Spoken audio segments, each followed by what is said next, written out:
నమస్తే, welcome to our channel. నేను సహస్ర.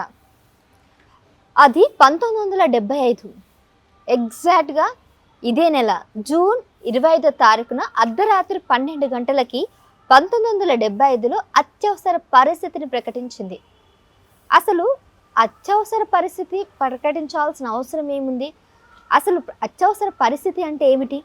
ఈ పరిస్థితులు అంటే అత్యవసర పరిస్థితుల్లో చాలామంది ఉద్యమకారులు, అంతేకాకుండా బోల్డ్ ఎంతమంది లెజెండరీ ఉద్యమం కోసం దేశం యొక్క ఒక భవితను కాపాడడానికి, భవిష్యత్తు కోసం, అంతేకాకుండా స్వతంత్రం కోసం ఎంతోమంది అందులో పార్టిసిపేట్ చేశారు. వాళ్ళంతా కూడా అత్యవసర పరిస్థితుల్లో పాల్గొన్నారు. దీని గురించి మనకి ఇంకెవ్వరికి తెలియదు ఇప్పుడున్న జనరేషన్కి. మరి అప్పుడున్న జనరేషన్కి దీని గురించి తెలుసు, వాళ్ళ పడ్డ బాధ ఏంటో తెలుసు. ఆ డీటెయిల్స్ అన్ని ఈరోజు మీ అందరికీ తెలియజేయడానికి నేను ఒక లెజెండరీ పర్సన్ని తీసుకురావడం జరిగింది. మరి అతను ఎవరో కాదు, భారత సురక్ష సమితి రాష్ట్ర అధ్యక్షుడు, అలాగే బిఎస్ఎస్ జాతీయ అధ్యక్షుడు అశోక్ కుమార్ యాదవ్ గారు. అప్పటి ఈ అత్యవసర పరిస్థితుల్లో కూడా ఆయన పాల్గొనడం జరిగింది. మరి అప్పుడు ఏ విధంగా ఈ అత్యవసర పరిస్థితి జరిగింది, మరి ఇప్పుడు 50 ఏళ్ళు పూర్తి చేసుకున్న సందర్భంలో మరోసారి ఇది తెర మీదకి ఎందుకు వస్తుంది, దీని గురించి ప్రభుత్వం ఏ విధంగా ముందుకు వెళ్ళబోతుంది, ప్రభుత్వం ప్రజలకు ఏం చెప్తుంది, అసలు దీని ముఖ్య ఉద్దేశం ఏంటి, ఈ అంశాలన్నీ మాట్లాడదాం. మరి అశోక్ కుమార్ యాదవ్ గారు మనతో పాటు ఉన్నారు. Let's welcome him. నమస్కారం సార్. ముందుగా మీకు చాలా థ్యాంక్స్ సార్. అప్పట్లో ఈ అత్యవసర పరిస్థితుల్లో మీరు కూడా యాక్టివ్గా చాలా చురుగ్గా పాల్గొని దేశ సంరక్షణలో మీరు కూడా ఒక భాగమయ్యారు. కానీ చాలామందికి దీని గురించి తెలియదు. అసలు ముందుగా చెప్పండి సార్, అత్యవసర పరిస్థితి అనేది అప్పుడు ఎందుకు రావాల్సి వచ్చింది, దాన్ని ఎందుకు ప్రభుత్వం అంటే ప్రభుత్వానికి వ్యతిరేకంగా ఎందుకు ప్రకటించడం జరిగింది? ఆ రోజుల్లో 1973లో అవినీతి వ్యతిరేక ప్రభుత్వం గుజరాత్లో జరిగిందని గుజరాత్ అవినీతి వ్యతిరేకంగా ఉద్యమం యువ ఛాత్ర విద్యార్థి సంఘం ఉద్యమం నడిపింది. ఎక్కడ? గుజరాత్లో. గుజరాత్ ప్రభుత్వం అవినీతిపర అయిందని ప్రభుత్వం పడిపోవడం జరిగింది. ఇమ్మీడియట్లీ బీహార్లో కూడా అవినీతి పెరిగిందని దాని ఉద్యమాన్ని నడపడం జరిగింది. యువకులు విద్యార్థులు కలిసి ఉద్యమం నడిపారు. అప్పుడు అక్కడ కూడా ప్రభుత్వం కూలడం జరిగింది. ఈ మధ్యలో 72లో ఎన్నికలు జరిగాయి, లోక్సభ ఎన్నికలు. ఇందిరాగాంధీ గెలవడం జరిగింది. ఇందిరాగాంధీకి వ్యతిరేకంగా రాజనారాయణ గారు ఆయన పోటీ చేయడం జరిగింది సోషలిస్ట్ పార్టీ తరఫు నుండి. రాజనారాయణ గారు ఓడిపోవడం వల్ల రాజనారాయణ గారు అలహాబాద్ హైకోర్టులో రిట్ వేయడం జరిగింది. Allahabad high court judge justice Jaganmohan Sinha వారి పీఠం మీద ఈ చర్చ జరిగింది, ఈ ఆర్గ్యుమెంట్ జరిగాయి. ఆ తీర్పు వచ్చింది ఆ ఉద్యమానికి. అయితే ఈ ఉద్యమంలో ఆ తీర్పు రాకముందే ఈ యుద్ధం మొదలైంది. అవినీతి వ్యతిరేక ప్రభుత్వాలు కొనసాగడానికి వీల్లేదు, ఈ దేశంలో అక్రమాలు చేయడానికి వీల్లేదు అని అప్పుడు ప్రధానమంత్రి శ్రీమతి ఇందిరాగాంధీ సారథ్యం వహిస్తున్న దేశానికి. ఆ టైంలో ఈ ఉద్యమానికి దేశవ్యాప్తంగా బందిపోట్లు కూడా, మధ్యప్రదేశ్లో బందిపోట్లను జయప్రకాష్ నారాయణ్ చంబల్ మరిలో పర్యటన చేసి వాళ్ళను సరెండర్ చేయడం జరిగింది. ఉద్యమ రూపకల్పన చెప్తున్నా.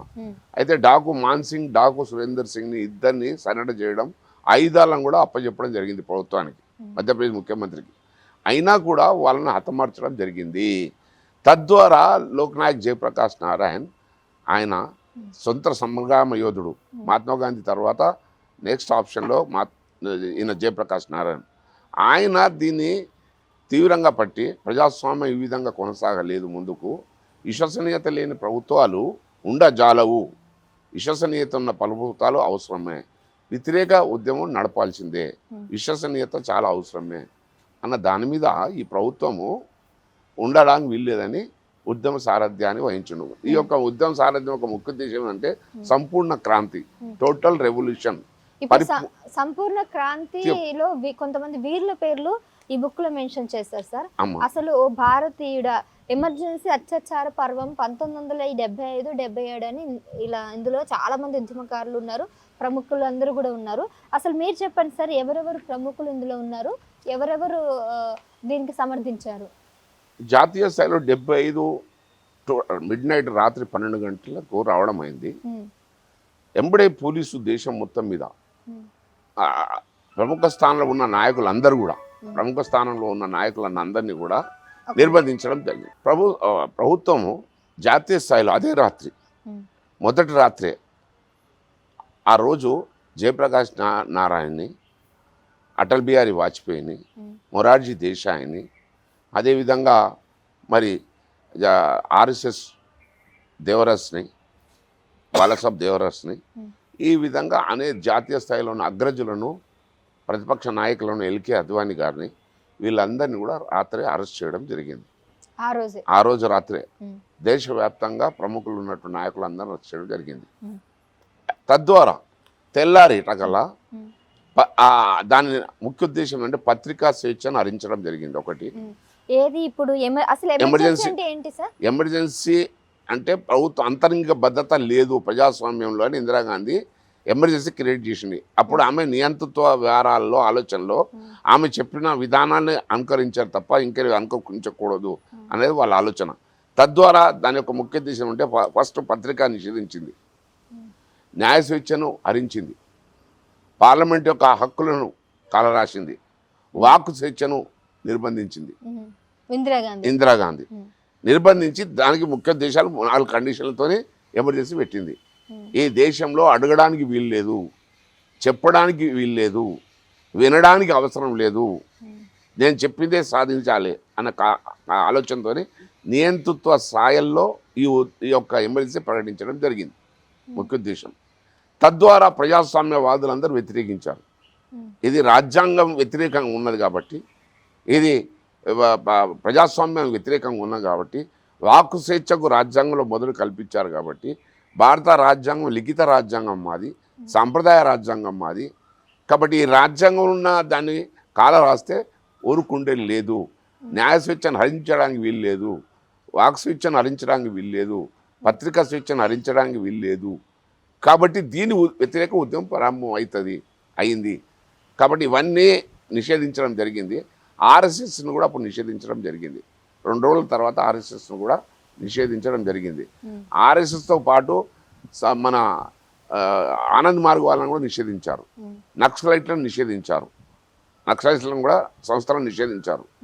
ఈ విధంగా కొన్ని సంస్థలను నిషేధింపజేసి వీళ్ళందరూ నిర్బంధించడం జరిగింది. ఇంతమంది ఈ రాష్ట్రంలో నిర్బంధించిన వాళ్ళలో చలపతిరావు గారు, వి రామారావు గారు ఎమ్మెల్సీ, బి చలపతిరావు గారు ఎమ్మెల్సీ, డి సూర్యప్రకాశరెడ్డి గారు ఎమ్మెల్సీ, వైసి రంగారెడ్డి గారు ఎమ్మెల్సీ, జుబుడి యజ్ఞనారాయణ గారు ఎమ్మెల్సీ, గౌతు లచ్చన్న గారు మాజీ ఎమ్మెల్యే, మాజీ మంత్రి, అదేవిధంగా తుమ్మల చౌదరి గారు, శివాజీ గారు, ఎలమంచిలి శివాజీ గారు, అదేవిధంగా సుబ్బారెడ్డి గారు, ఈ విధంగా అగ్రజులున్న అందరినీ కూడా ఆ రోజుల్లో రాజకీయ పార్టీలో పనిచేస్తున్నటువంటి వాళ్ళందరినీ కూడా నిర్బంధించడం జరిగింది. మరి ఏ జాతీయ పార్టీలు ఇందులో పనిచేసాయి అంటారు?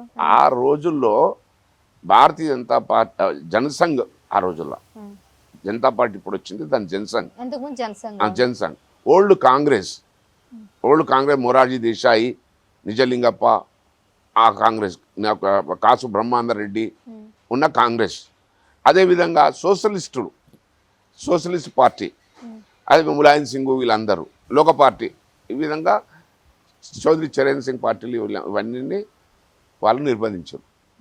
నిషేధించబడిన వ్యక్తి సంస్థలు ఏవంటే ఆర్ఎస్ఎస్, ఆనంద్ మార్గ్, నక్సలైట్లు, వీళ్ళతో పాటు మిగతా సంస్థలు నిషేధించబడ్డాయి.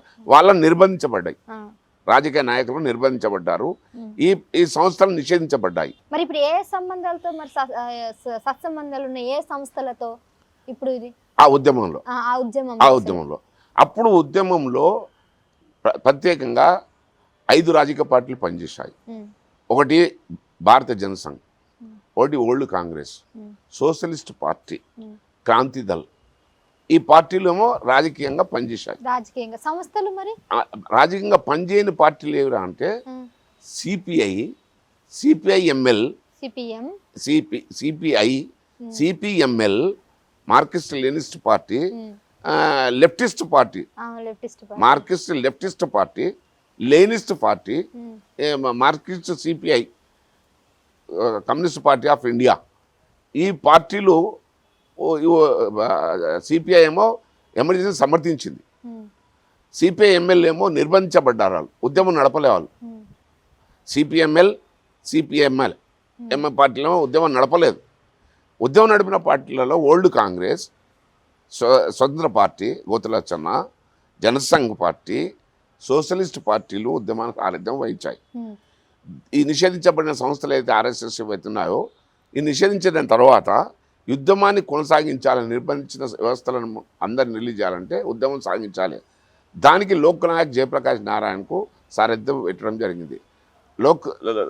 లోక్తంత్ర సేనాయి సంఘన్, లోక సంఘర్షణ సమితి పేరు మీద ఈ సంస్థ పెట్టడం జరిగింది. లోక సంఘర్షణ సమితి నిషేధించబడిన వ్యక్తులు అందరూ దానికి లోక సంఘర్షణ సమితికి బైండ్ అయిపోయారు జయప్రకాష్ నారాయణ నాయకత్వంలో. ఆ తర్వాత ఈ ఉద్యమాన్ని కొనసాగించారు. ఈ ఉద్యమాన్ని సత్యాగ్రహ ద్వారా జయప్రకాష్ ఉద్యమం. జయప్రకాష్ ఉద్యమం ముఖ్య ఉద్దేశాలు ఏంటి అసలు?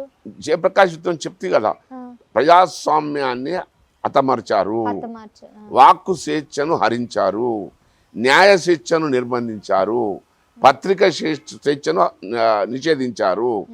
దీని వ్యతిరేకంగానే ఉద్యమం మొదలైంది. ఈ ఉద్యమం సత్యాగ్రహి ద్వారానే మొదలుపెట్టాము. 14th November 1975లో మొదటి సత్యాగ్రహం స్టార్ట్ అయింది. 14th జవహర్లాల్ నెహ్రూ పుట్టినరోజు నాటి నుంచి ఈ సత్యాగ్రహం మొదలుపెట్టాం. 3-4 మాసాలు సత్యాగ్రహం కొనసాగింది. ఈ సత్యాగ్రహం ద్వారా ఈ ఆంధ్రప్రదేశ్లో 215 టీంలు సత్యాగ్రహంలో పాల్గొనడం జరిగింది. ఈ సత్యాగ్రహాల మీద లాఠీచార్జ్ చేయడము, ఈ సత్యాగ్రహాలను నిర్బంధించడము, ఈ సత్యాగ్రహాలను హింసించడము, బూట్లతో తన్నడము, కొట్టడము, రాత్రి వేళల్లో తీసుకుపోయి లాఠీలతో హింసించడము, కొవ్వొత్తులతో కాల్చడము, మన పెట్రోల్తో కట్టెతో దాన్ని తిప్పడము, ఈ విధంగా శారీరకంగా మానసికంగా దెబ్బతీయడం ఈ యొక్క ఉద్దేశం దాన్ని. తద్వారా అనేక మంది ఉద్యమకారులను ఈ యొక్క ఉద్యమంలో నిర్బంధించడం జరిగింది. న్యాయ స్వేచ్ఛ కంట్రోల్ చేయడం వలన ఈ ఉద్యమము కోర్టులు కూడా ఏం చేయలేని పరిస్థితి వచ్చింది. న్యాయ వ్యవస్థ కూడా ఇందిరాగాంధీ చట్టం వచ్చింది కాబట్టి కోర్టు స్వేచ్ఛగా న్యాయం చెప్పడానికి వీలు లేదు అనేది ఈ యొక్క వ్యవస్థలో చెప్పడం జరిగింది. కానీ ఆ రోజు పత్రికలన్నీ నిర్బంధించాయి. పత్రికలు నిషేధించినా కూడా ఒక్క ఇండియన్ ఎక్స్ప్రెస్, గోయంక, ఆంధ్రప్రభ వాళ్ళే వ్యతిరేకంగా పత్రికను తీయడం జరిగింది. అంటే మిగిలిన పత్రికలన్నీ కూడా భయపడిపోయాయి. దీన్ని వ్యతిరేకం చేయడం వలన ఇది black day, today is black day Indian Express, ఈరోజు కాలా చీకటి రాత్రి అని ఆంధ్రప్రభ. ఈ విధంగా పత్రికలు డేర్గా ప్రకటించాయి. తద్వారా ఆ పత్రికకు సాధనాలను ఆపివేయడం జరిగింది. పేపర్ ఇవ్వడం కానీ, కరెంట్ ఇవ్వడం కానీ, ఆ ప్రింటింగ్ కానీ, ఆ వ్యవస్థలను ఆపడం వలన గోయంక నిర్బంధించడం జరిగింది. అప్పుడు పత్రికా విలేకరులను 300 విలేకరులను దేశం మొత్తం మీద నిర్బంధించడం జరిగింది. పత్రికా విలేకరులను, నాయకులను కూడా నిర్బంధించడం జరిగింది. అప్పుడు మిమ్మల్ని కూడా ఎంతకాలం నిర్బంధించారు? నేను 18 నెలలు జైల్లో ఉన్నా. 18 నెలలు నేను ఎమర్జెన్సీలో జైల్లో ఉన్నా. అప్పుడు నేను స్టూడెంట్ని, విద్యార్థిని. నేను బిఏ. అప్పుడు మీ వయసు ఎంత సార్? స్టూడెంట్ 19 ఇయర్స్, డిగ్రీ చేస్తున్నప్పుడు బిఏ చదువుతున్నా. నేను ఏబీపీలో పనిచేసా, సంఘటన సహ సంఘటన కార్యదర్శిగా పనిచేసిన ఏబీపీలో, ఉస్మానియా యూనివర్సిటీలో. కాబట్టి తద్వారా నా మీద అరెస్ట్ చేయడం జరిగింది పోలీసులు. ఫస్ట్ నన్ను నిర్బంధించారు. నిర్బంధించిన తర్వాత ఈ ఉద్యమ తీవ్రత పెరిగింది, ఉద్యమ కాన్సెప్ట్ పెరిగింది.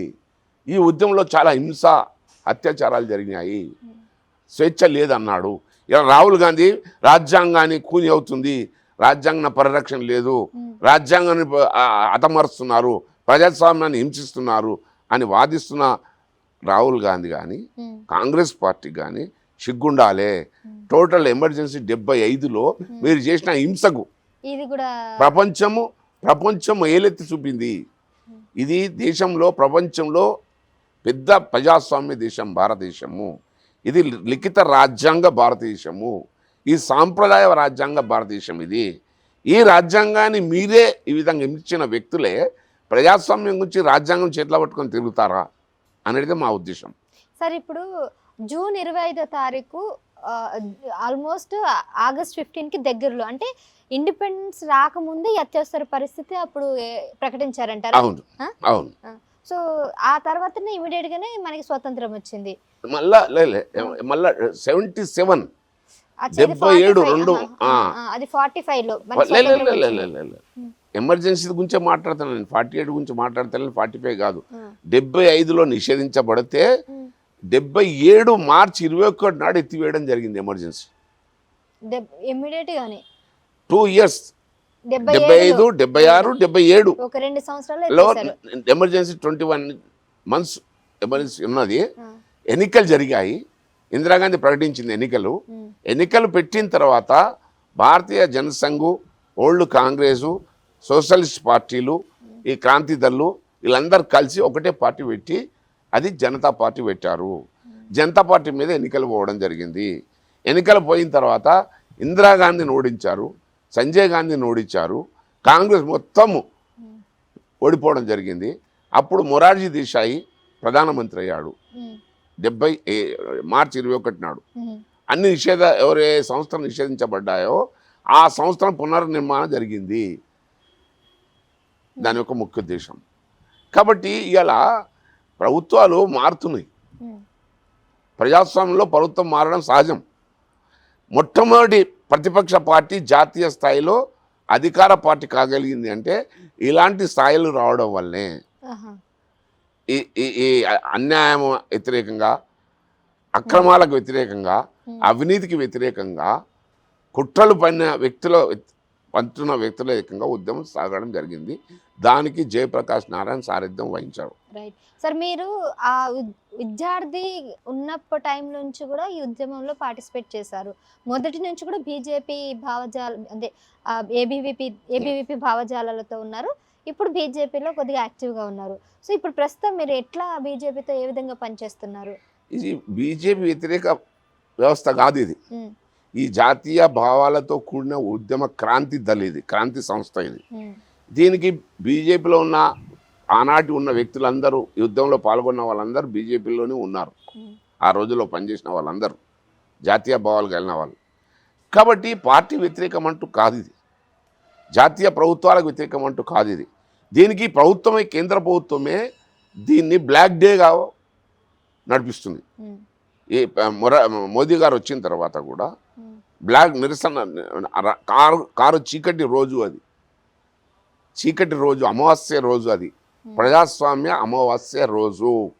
కాబట్టి ఇలాంటి అమావాస్య రాకూడదు, ప్రజాస్వామ్యానికి ఇలాంటి స్థాయిలు రాకూడదు అన్న దాని మీదనే ఈ యొక్క ప్రజలను జాగృతం చేయడానికి, వచ్చే తరానికి ఈ సంకేతం ఇవ్వడానికి, ప్రజాస్వామ్యంలో భాగస్వాములు కండి మీరందరూ అని చెప్పడానికి, ప్రజాస్వామ్య విలువలను కాపాడడానికి యువతరం చేతిలో ఉన్నది.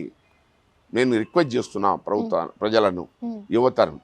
నాయకత్వం కొరతపడ్డ దేశంలో నాయకులు లేకుండా పోయారు అన్ని రాజకీయ పార్టీలో. ఏ యువత కూడా సారథ్యం వహించడానికి, రాజకీయాలు రావడానికి సిద్ధంగా లేరు. వాళ్ళ వ్యవస్థలో వాళ్ళు స్వయంగా నిలబడిపోయారు.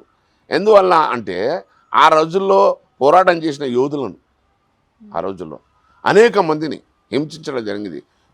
జార్జ్ ఫెర్నాండెజ్ని ఎంత ఘోరంగా హింసించారంటే వారం రోజుల పాటు చాలా ఘోరాతి ఘోరంగా హింసించారు. 1000 వోల్టేజ్ బల్బులను పెట్టించి ఆయన టార్చర్ చేయడం జరిగింది. విన్నారా? ఆయన ఆ రోజుల్లో ఆయన ఎంపీ, ఆయననే ఆ విధంగా హింసించారు. ఈ రాష్ట్రంలో ఆంజనేయులు అని గోదావరికని, ఆయన్ను పట్టుకుపోయి స్టూడెంట్ని మోంబత్తితో ఒళ్ళంతా కాల్చారు. ఎవరు సార్ ఇదంతా చేసేది? పోలీసులు. ప్రభుత్వాన్ని నియంతృత్వం వచ్చిన తర్వాత ఎవరి ఆధీనంలో పోలీసు వ్యవస్థ పోతుంది? కాంగ్రెస్ ఆధీనంలో, ఇందిరాగాంధీ ఆధీనంలో పోయింది. ఇందిరాగాంధీ యొక్క దాని సాయలను అనుగుణంగా ఈ దేశం మొత్తం మీద ఈ పోలీస్ యంత్రాంగ విధంగా హింసించడం జరిగింది, కొట్టడం జరిగింది, విన్నారా? హత్యలు గావించడం జరిగింది. ఎంక్వైరీ లేదు, ఇన్ఫర్మేషన్ లేదు, నిన్ను ఎందుకు నిర్బంధిస్తున్నావు చెప్పడానికి వీల్లేదు, అడగడానికి వీల్లేదు. దీని మీద నేను కోర్టుకు వెళ్ళా, ఎమర్జెన్సీకి. నన్ను డిటెన్షన్లో మీరు పెట్టారు, మెయింటెనెన్స్ ఆఫ్ ఇంటర్నల్ యాక్ట్ కింద పెట్టారు. నేనేం తప్పు చేశా అని కోర్టుకు వెళ్ళా, హైకోర్టుకు, ఆంధ్రప్రదేశ్ హైకోర్టు. పోయిన తర్వాత మీరు కూడా 18 నెలలు ఉన్నప్పుడు మిమ్మల్ని కూడా హింసించారా జైల్లో? నాకు క్లాస్ ఇచ్చారు, మాకు ఎమర్జెన్సీ జైల్లో నిర్బంధించారు. ఇక జైలుకు పోయిన తర్వాత బయట ఉన్నోడికి నిర్బంధ వ్యవస్థ, లోపల ఉన్నోడికి అయితే లేదు కదా, ఎట్లా నాడు నిర్బంధంలో ఉన్నాడు, ఇక ప్రశ్న లేదు కదా. బయట కూడా తప్పించుకొని తిరుగుతున్నారు, అండర్గ్రౌండ్లో పనిచేస్తున్నారు, కొరియర్లుగా పనిచేస్తున్నారు. వీళ్ళందరినీ కూడా పట్టుకోవడానికి ప్రయత్నం చేయడం జరిగింది. పట్టుకొని వీళ్ళని హింసించిన తర్వాత జైలు పంపడం జరిగింది. ఇంత జోక్ ఏంటంటే సిపిఐ వాళ్ళు ఎమర్జెన్సీలో ఉన్నటువంటి రాజకీయ పార్టీలను ఉద్యమాలు చేస్తున్నాయి, emergency ఎత్తివేయాలి, Indira Gandhi దిగిపోవాలి, you know ఇన్కిలాఫ్ Indira Gandhi you know అనే ఎమర్జెన్సీని ఎత్తివేయాలని, టోటల్ రెవల్యూషన్ జిందాబాద్, సంపూర్ణ క్రాంతి రావాలి అని సత్యాగ్రహం చేయడం మొదలుపెట్టారు. అప్పుడు CPI communist party of India, అప్పుడు కేఎల్ మహేంద్ర ఎమ్మెల్సీ వాళ్ళ పార్టీలో, ఆయన సత్యాగ్రహం చేస్తారు దేని మీద, ఈ దేశంలో శాశ్వతంగా ఎమర్జెన్సీ ఉండాలి, మా మద్దతు సిపిఐ వాళ్ళము కాంగ్రెస్కు మద్దతు, ఇందిరాగాంధీకి మద్దతు అని చెప్పడం జరిగింది. అదేవిధంగా ఈ ఉద్యమానికి సాబర్మతి ఆశ్రమంలో సర్వోదయ మండలి వాళ్ళు ఈ ఉద్యమం నడపడానికి ఒక సమావేశం పెట్టారు. దానికి 12 మందితో కమిటీ ఉన్నది సర్వోదయ మండలిలో. దానికి వినోబా భావే, జయప్రకాష్ నారాయణ్, ప్రొఫెసర్ ఠాకూర్ దాస్ బంగ్, ఈ విధంగా అనేక మంది ప్రముఖులు ఆ 12 మందిలో ఉన్నారు. పెట్టినప్పుడు కూడా అక్కడ కూడా ఏం జరిగింది, ఆడ అందరు భిన్నాభిప్రాయాలు రావడం వల్ల ఓటింగ్ జరిగింది. ఓటింగ్ జరిగితే అందరేం ఉద్యమాన్ని నడపాలని సమర్థిస్తే, వినోబా ప్రభుత్వాన్ని ఇందిరాగాంధీ సమర్థిస్తూ చెప్పడం జరిగింది, ఇందిరాగాంధీ సమర్థిస్తూ. కాబట్టి అప్పుడు ఆ 11 మంది సర్వోదయ మండలిలో ఉన్న పనిచేసిన వాళ్ళందరూ ఉద్యమంలో పాల్గొన్నారు. కానీ వినోబా పాల్గొనలే. వినోబా పాల్గొన్నందుకు ఇందిరాగాంధీ సాబర్మతి ఆశ్రమానికి పోయి వినోబాతో కలిసి ఉద్యమ రూపకల్పన ఎట్లా జరుగుతుంది, నా రాజ్యం ఎట్లా ఉంది, ప్రజలంతా ప్రశాంతంగా ఉన్నారు, శాంతియుతంగా ఏం లేదు అని వినోబాకు చెప్పించి వినోబాను అభినందించుకునే పరిస్థితికి తెచ్చుకున్నది. తద్వారా వినోబాకు వ్యతిరేకత, ప్రజాస్వామ్యంలో ఆయన వ్యతిరేకంగా వాతావరణం నిర్మాణమైంది అప్పుడున్న పరిస్థితుల్లో. ఇది ఉద్యమక స్వరూప కల్పన. కాబట్టి ఇందిరాగాంధీ నిషేధించిన తర్వాత అనేక మంది సత్యాగ్రహాలను కొట్టి మహాత్మా గాంధీ ఆలోచన అనుగుణంగానే పనిచేయడం జరిగింది. హింసకు ప్రాధాన్యత లేకుండా, రక్తపాతానికి ప్రాముఖ్యత లేకుండా ఈ ఉద్యమం కొనసాగింది. కానీ రక్తపాతం హింస చేసింది ప్రభుత్వం, నియంత ప్రభుత్వం, ఇందిరాగాంధీ ప్రభుత్వము రక్తపాతం వహించింది, హింసించింది, వినరా, నిర్బంధించింది, అక్రమాలను ఏర్పాటు చేసింది, ఆస్తులను ధ్వంసం చేసింది, ఆస్తులను కూడా ధ్వంసం చేసింది, ఆస్తులను స్వాధీనం చేసుకుంది.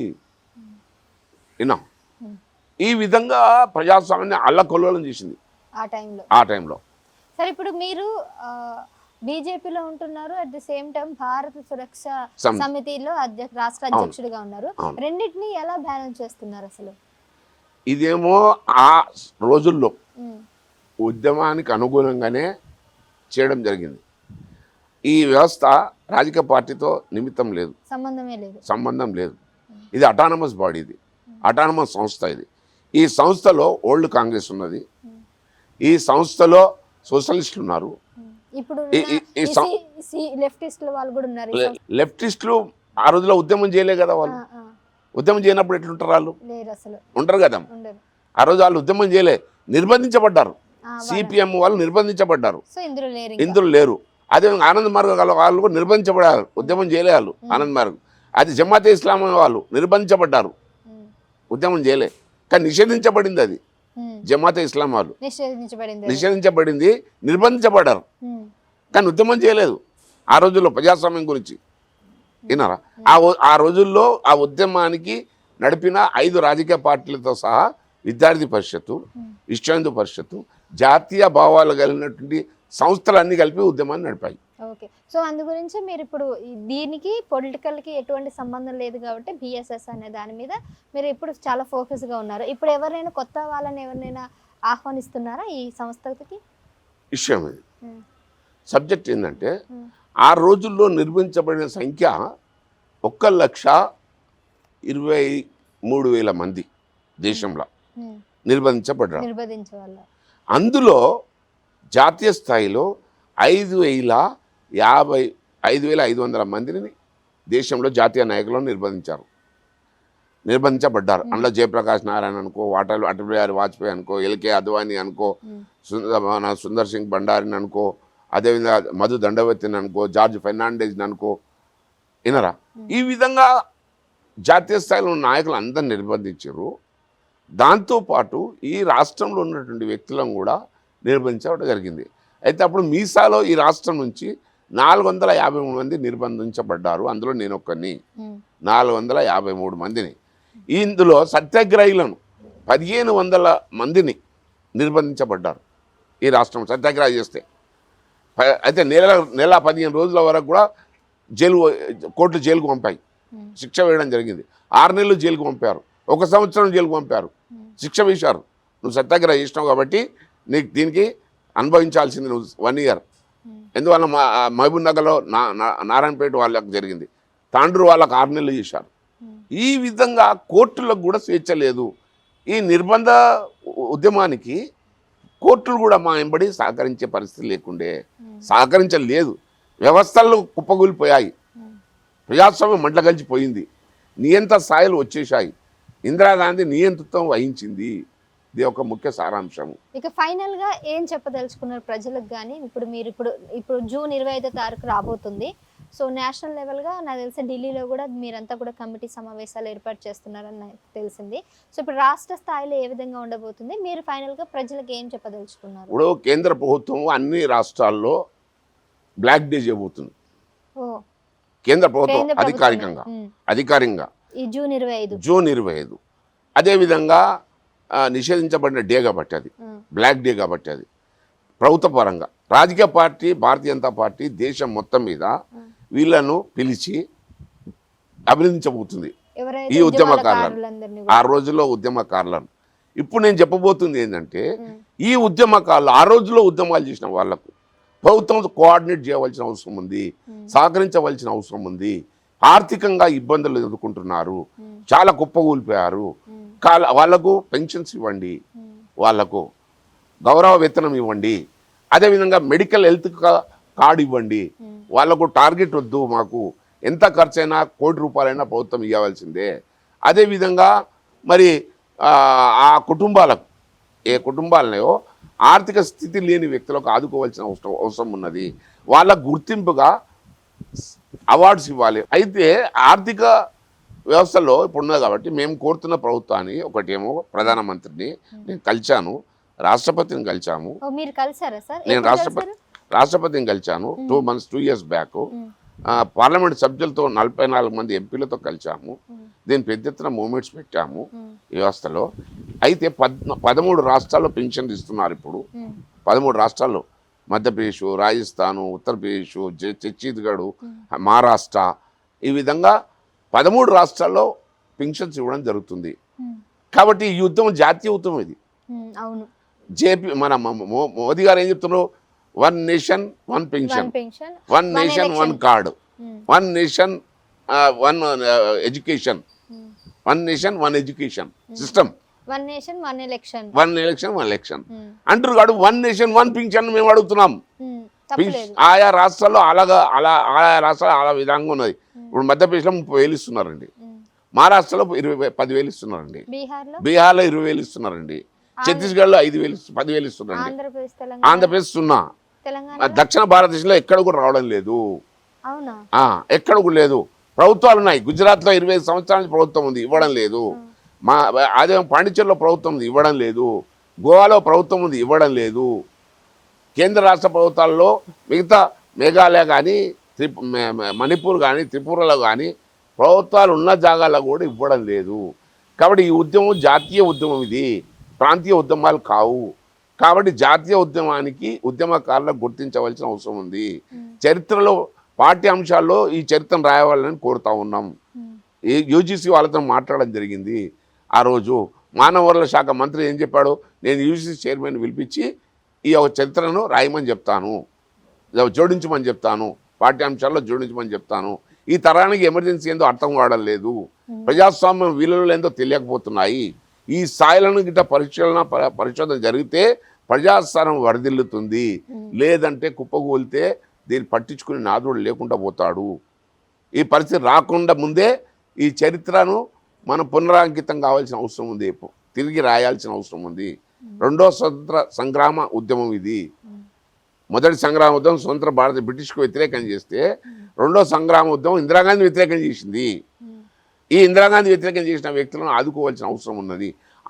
ఇవాళ దేశంలో అన్ని డిపార్ట్మెంట్లకు గుర్తింపు ఉన్నది, అవార్డ్స్ ఇస్తున్నారు. పద్మశ్రీ అవార్డు ఇస్తున్నారు, పద్మవిభూషణ్, పద్మభూషణము, భారత రత్న, ఇవన్నీ ఇస్తున్నారు, మంచిదే. ఆటలోకి ఇస్తున్నారు, సినిమా కళాకారులకు ఇస్తున్నారు, పత్రికా విలేకరులకు ఇస్తున్నారు, మేధావులకు ఇస్తున్నారు, తంబుర వాయించడానికి ఇస్తున్నారు, గేయాలు రాష్ట్రాలకు, అందరికి ఇవ్వడం సంతోషమే.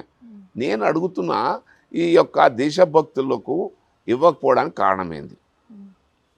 దేశభక్తులకు ఆర్థికంగా ఆదుకోకపోవడానికి కారణం ఏంది? దేశభక్తులను గుర్తించకపోవడానికి కారణాలేంది?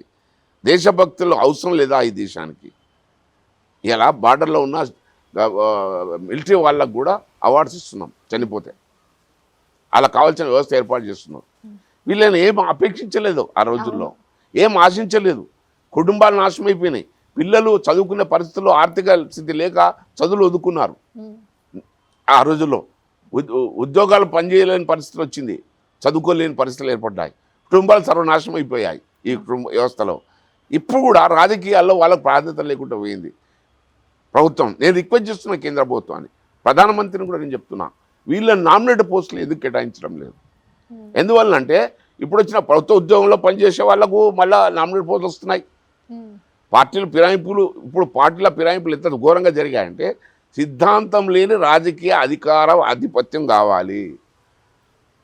వానికి ఏ సిద్ధాంతం లేదు, అధికారమే మౌలిక సిద్ధాంతము అన్న పరిస్థితి వచ్చింది.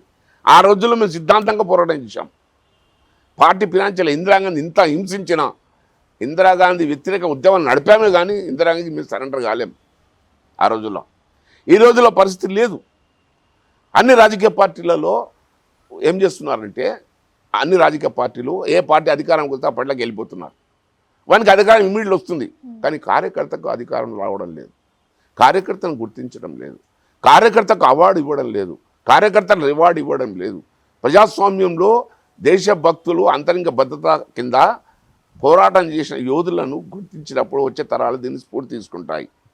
ఈ దేశంలో నాయకత్వం కరువు కాబోతున్నది, కొరత ఏర్పడుతున్నది. ఎలక్షన్స్లో క్యాండిడేట్స్ దొరకలేదు రాజకీయ పార్టీలో, దొరకకపోవడం వల్లే పక్క పార్టీలకు వాళ్ళ సీట్లు దొరకకుంటే ఇతర పార్టీలలో సీట్లు సర్దుబాటు చేసుకుంటున్నారు. వాళ్ళు అవినీతి పనులు అక్రమాలు చేసినారు, అయినా కూడా వాళ్ళకి తీసుకుంటారు. దగాకోరు మోసగాళ్ళు రౌడీలు రాజ్యమేలే, ఎత్తిన జెండా దించకన్నా తిరంగ జెండా మనదిరన్నా, ఎత్తిన జెండా దించకన్నా తిరంగ జెండా మనదిరన్నా. అవినీతి పరులు ఈ దేశంలో ఆక్రమించుకొని, దేశాన్ని కౌగలించుకొని అధోగతి పాలు చేసిన పరిస్థితులు రాబోతున్నాయి. దీని నుంచి బయట పెట్టాలనుకుంటే ఈ చరిత్ర నిర్మాణం జరగాలి లిఖితంగా. అదేవిధంగా వీళ్ళని గుర్తించాలి, వీళ్ళకి తామరపత్రం ఇవ్వాలి, వీళ్ళకి పెన్షన్స్ ఇవ్వాలి, ఆర్థికంగా ఆదుకోవాలి. దీని మీద వీళ్ళ బయోడాటా చనిపోతే అధికార లాంఛనాలతో దాన సంస్కారాలు చేయాలి. నేను కోరుతున్నా, ఎందువలన ఎవరిని చేస్తారు మీరు? ఏం చెయ్యనోడు అన్ని రంగాల్లో ఉన్నోడు అని చెప్పి ఏదో ఒక అవార్డు ఇచ్చేసి ఇవ్వడం, దేశం చేసిన వాళ్ళకి ఎందుకు ఇవ్వడం లేదు మేము అడుగుతున్నాం. ఎందుకు గుర్తించడం లేదు? అర్హులం మేము కాదా?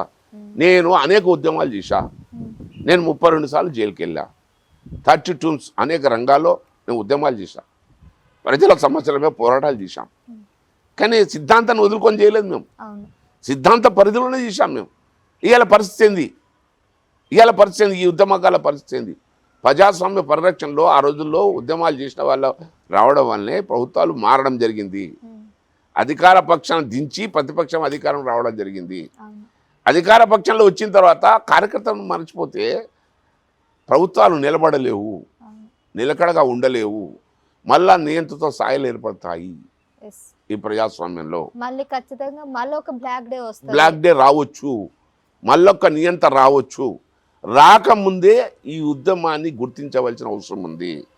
ఎందువలన మీరు ఇవ్వడం లేదు? దేశం మొత్తం యుద్ధం జరిగితే నార్త్ ఇండియాలోనే ఆయా రాష్ట్రాలకు వాళ్ళే ఇవ్వడం జరుగుతుంది. ఎందుకు సౌత్ ఇండియన్ పట్టించుకోవడం లేదు. సౌత్ ఇండియన్ ఎందుకు విడదీస్తున్నారు? మళ్ళా తమిళనాడు ముఖ్యమంత్రి కూడా జైలుకి వెళ్ళాడు ఆ రోజుల్లో. ఎప్పుడున్న ముఖ్యమంత్రి తమిళనాడులో విన్నారు. అట్లా ప్రతిపక్ష పార్టీలో ఉన్న వాళ్ళు కూడా జైలుకు పోయి ఉన్న వాళ్ళు ఉన్నారు. ములాయం సింగ్ జైలుకు పోయాడు, లాలూ ప్రసాద్ జైలుకు పోయాడు. ప్రతిపక్ష పార్టీలు ఇప్పుడు ఉన్నటువంటి ప్రతిపక్ష పార్టీలు ఇలా కాంగ్రెస్ పక్కన నిలబడి ఉండొచ్చు కాక ఇవన్నీ ప్రతిపక్షాలు ఉన్నాయి ఆ రోజుల్లో. ఆ రోజుల్లో వీళ్ళందరూ జైలుకు పోయిన వాళ్ళే. లాలూ ప్రసాద్ యాదవ్ ఆయన ఆమె మీసా భారతి వచ్చింది. మీసా భారతి 76లో జన్మించింది ఆమె. మొదటి కూతురు ఆయన లల్లుకు. అయితే మీసాల నిర్బంధించబడ్డాడు ఆయన. అప్పుడు ఆమె పేరు పెట్టిండు. భారతదేశం ఉద్యమం నడుస్తుంది కాబట్టి మీసాలు నిర్బంధించబడ్డా కాబట్టి మీసా భారతి అనే పేరుతో ఆమె పేరుని పెట్టడం జరిగింది. ఉద్యమకు రూపకల్పన మీసా చట్టం అది. మీసా చట్టం ఒక్కటే కాదు, DIR defence of India act చట్టం అది. డిఫెన్స్ ఆఫ్ ఇండియా కింద నిర్బంధించారు ఎవరిని? సత్యాగ్రహం నిర్బంధించారు. ఇలా స్వేచ్ఛ కోర్టులని ఏమో మాట్లాడుతున్నాయి. నేను చెప్తున్నా ఇవాళ ఆ రోజుల్లో ఈ కోర్టులు ఎక్కడ పోయినా అని అడుగుతున్నా. నేను కోర్టులలో హైకోర్టులను నెట్టేశా. నేను వికలాంగుని, నేను స్టూడెంట్ని, ఈ ప్రభుత్వం నన్ను నిర్బంధించింది, ఈ కారణం నాకు చెప్పడం లేదు అని నేను ఆర్గ్యుమెంట్ చేసి హైకోర్టులో జస్టిస్ పొన్నయ్య యోగేశ్వర శర్మ బెంచ్ మీద చేసినాక నేనేం చెప్పా, నేను లా చదువుకోలేదు, నేను స్టూడెంట్నే, చట్టాలు ఏందో నాకు తెలియదు కాబట్టి నేను ఆర్గ్యుమెంట్ చేసుకున్నా కాబట్టి నేను ఆర్గ్యుమెంట్లో చట్ట ప్రకారంగా ఏవే ఉన్నాయో అవన్నీ క్రోడీకరించి నన్ను విడుదల చేయాలి. విడుదల చేస్తేనే న్యాయ స్వేచ్ఛ ఉన్నట్టుగా లేకుండా లేదండి. అప్పుడు వాళ్ళు ఏమన్నారు, ఈ చట్టం వచ్చింది కాబట్టి మిల్లను విడుదల చేయడానికి వీలు లేదని ఒకటే మాటలు నన్ను తీసేశారు. ఈ విధంగా కోర్టులో కూడా ధైర్యం లేకుండా ఆ రోజుల్లో చెప్పడానికి. అది బేసిక్గా. కాబట్టి ఎమర్జెన్సీ రోజుల్లో ప్రభుత్వం, కేంద్ర ప్రభుత్వం ఇప్పుడు తీసుకోబోతుంది. ఈ రాష్ట్రంలో కూడా రాష్ట్ర పార్టీ, తెలంగాణ రాష్ట్ర పార్టీ గోయల్ గారు వస్తున్నారు, 27వ తారీఖు నాడు వస్తున్నారని చెప్పడం జరిగింది. కాబట్టి ఈ రాష్ట్రంలో మిగతా వర్గాలకు అలా 50 ఏళ్ళు అయిందండి. ఆయన వయసు ఎంత? 20 ఏళ్ళు. కలుపుకుంటే ఎంత అయితే 70 ఏళ్ళు. ఆయన వయసు అప్పుడు 30 ఏళ్ళు. కలుపుకుంటే ఎంత? 80 ఏళ్ళు. ఆయన వయసు 40 ఏళ్ళు అండి. అప్పుడు కలుపుకుంటే 90 ఏళ్ళు. కాబట్టి అందరు చనిపోతూ ఉన్నారు. స్వతంత్ర సమరయోధులు అందరూ చనిపోయారు. వాళ్ళ పింఛన్ ఇచ్చాం. రాష్ట్ర ప్రభుత్వం, కేంద్ర ప్రభుత్వం మోదీ కూడా పింఛన్ పెంచాడు. 35,000 ఇచ్చాడు వాళ్లకు. మొదటి స్వతంత్ర సమరయోధులకు 35,000 ఇచ్చాడు. కాబట్టి మాకు కూడా ఇవన్నీ కల్పించండి. నంబర్ 1, వీళ్ళను గౌరవ వేతనం ఇవ్వండి. సో నిజంగానే అప్పట్లో ఉద్యమకారులు వీళ్ళంతా కూడా వాళ్ళ ప్రాణాలను తెగించి అలా పార్టిసిపేట్ చేయడం వల్ల కాబట్టే ప్రభుత్వాలు మారాయి. వీళ్ళు లేకపోతే ప్రభుత్వాలే మారవు, అధికారంలోకి రారు, ఇప్పుడు దేశాన్ని ఉద్ధరించలేరు కదా. మరి వీళ్ళు చేసినటువంటి ఆ సేవకి గాను, వీళ్ళు అంత కష్టపడి చేసినందుకు గాను ఇలా నిర్లక్ష్యంగా వాళ్ళని పట్టించుకోకపోతే మరి వాళ్ళ గతి ఏంటి? బీహార్లో, లేదంటే నార్త్ ఇండియన్లో, లేదంటే ఒడిశాలో, అక్కడ లేదా మహారాష్ట్రలో ఇస్తున్నటువంటి పెన్షన్లు ఎందుకు సౌత్ ఇండియాలో ఇక్కడ వీళ్ళకి ఎందుకు నిర్లక్ష్యం చేస్తున్నారు? వీళ్ళని ఎందుకు పట్టించుకోకుండా వీళ్ళకి ఏ రకంగా ఆర్థికంగా ఎందుకు సహాయం చేయట్లేదు? వాళ్ళకి అన్ని హక్కులు ఉన్నాయి.